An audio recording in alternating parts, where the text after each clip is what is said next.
Sup les jeunes, aujourd'hui on est le 3 juillet 2019 et je vais vous faire une petite analyse de BTC USD sur l'échange Bitfinex et comme vous l'avez remarqué, Technically Bab à l'appareil.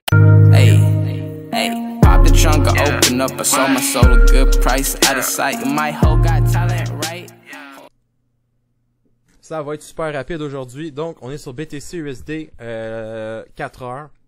Avant tout ça, je vais juste vous montrer quelque chose qui s'est produit l'autre fois sur les BTC USD Shorts puis Long sur Bitfinex. Évidemment, c'est exclusivement, je répète, exclusivement sur Bitfinex. Donc, on avait à peu près 30 000 shorts actifs. Dans le fond, c'est quoi ça? C'est combien de positions actives qu'ils ont en ce moment de BTC. Fait que là, en ce moment, pas en ce moment, mais au moment de ce mouvement-là de prix, donc le 28 juin à 5 heures, mettons, il y avait 29 480.1890 BTC en short.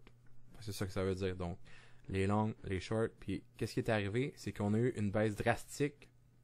Quand je dis drastique, c'est drastique. Drastique. Ouais, très drastique. 20 000 shorts qui ont close. One shot. C'est quoi que ça veut dire? Fait que là, ça a laissé beaucoup de place à l'interprétation. Donc, chacun émettait son opinion. Moi, personnellement, voir que 20 000 shorts qui se cancellent one shot et non graduellement quoi que ce soit, c'est vraiment une personne qui a décidé, une entité, whatever, qui a décidé de fermer le short qu'il y avait, les shorts qu'il y avait. Est-ce que c'est pour hedger sa position? Est-ce que c'est parce qu'il a pris son profit? Est-ce que il y a beaucoup de spéculation à ce niveau-là? Personne ne le saura jamais. Bref. Qu'est-ce que ça dit, ça, dans le marché? Quand j'ai vu ça, moi, je savais que ça allait devenir bullish. Moyen terme, ça, c'est garanti. À court terme, on ne sait jamais, parce que ça qu'est-ce que ça fait? C'est que ça crée beaucoup pas de volatilité, mais on veut, ça fait parler les gens sur Twitter. Quand ça, c'est arrivé, je suis un des premiers qui l'a spoté, ça. Quand c'est sorti, ça l'a fait le tour de Twitter direct. Tout le monde en parlait, tout le monde disait que les shorts, c'était fini, puis tout. Qu'est-ce qui est arrivé? Fait que là, on regarde, là, on a le 30 juin à 11 heures, à peu près. On était où, là? On était ici, genre. 30 juin à 11h. C'est ça. On était comme ici, là, en haut, là, en train de... On était ici. Fait que, là, il y a 20 000 shorts qui close. Théoriquement, dans sa tête, on se dit que c'est vers la hausse. On s'en va en haut. Bullish. Il y a moins de shorts. Plus de long que de short. Bullish. Finalement, le prix a continué à descendre justement pour coincer les gens puis venir ici chercher les stops en même temps. Boom. Fait que tous les gens qui ont vu ça, qui ont long on the spot, ils se sont fait avoir jusqu'à leur stop loss, évidemment.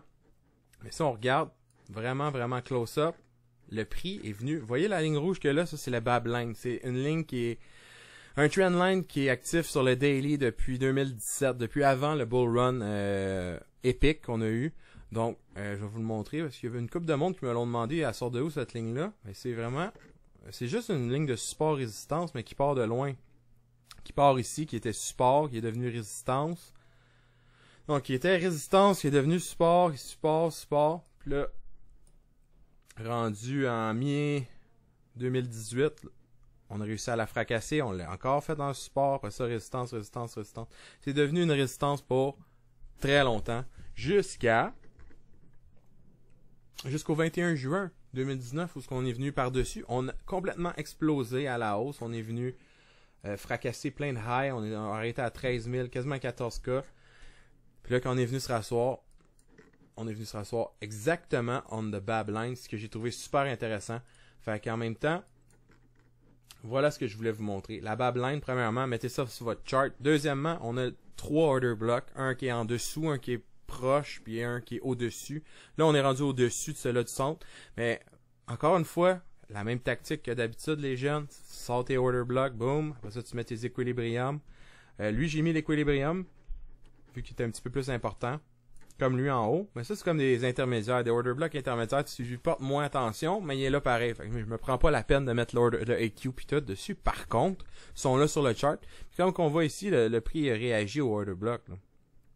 C'est sans équivoque. Donc, le prix, après avoir vu que les shorts étaient complètement partis ou presque, ça l'a comme donné un regain, un soupçon d'espoir au retail trader qui pensait que c'était le moment de long. Il y a long, il s'est fait avoir, ça a descendu plus bas jusqu'à la ligne le Babline que les institutions voulaient acheter. C'est là que le prix a arrêté. Boom, c'est revenu. On est venu complètement défoncer l'order block inférieur ici. On est retourné dans le range. Ça, c'est le range qu'on est. Regardez en haut, le top range, la ligne jaune. En bas, le low range, puis le range EQ. Ça fait longtemps qu'on est dans ce range-là. C'est depuis qu'on est venu à la hausse là, vers le 14K que j'ai mis le range. Fait que, non seulement on est venu s'asseoir sur le Babline en support très fort, et on a eu une grosse réaction. En plus, là, on est en train de défoncer 2 order blocks d'affilée. Puis si on vient faire un higher high, d'après moi, on va aller tester l'autre order block intermédiaire, qui va nous faire aussi attaquer le range EQ. Donc, ce niveau-là, j'irais plus... J'aurais même tendance à l'enlever, tu sais, puis juste mettre le range EQ. Ça va être ça à regarder pour la prochaine résistance à court terme. Si on réussit à venir s'asseoir sur le range EQ, à effectuer comme un semi-support, si on veut, là, je vais devenir très bullish pour le order block supérieur. Si on vient à fermer un close de 4 heures au-dessus du order block EQ, genre là, ben, là, je tombe full bullish, puis on va venir attaquer les yearly high, donc le high qu'on a fait dans toute l'année 2018-2019. Je crois. Donc, voilà ce qui se passe avec BTC USD sur l'échange Bitfinex. Ça a été un plaisir d'être avec vous ce soir. N'oubliez pas de me lâcher un like, un subscribe, ça fait toujours plaisir. Venez me voir dans le Discord. On s'en vient une pas pire gang, on jase.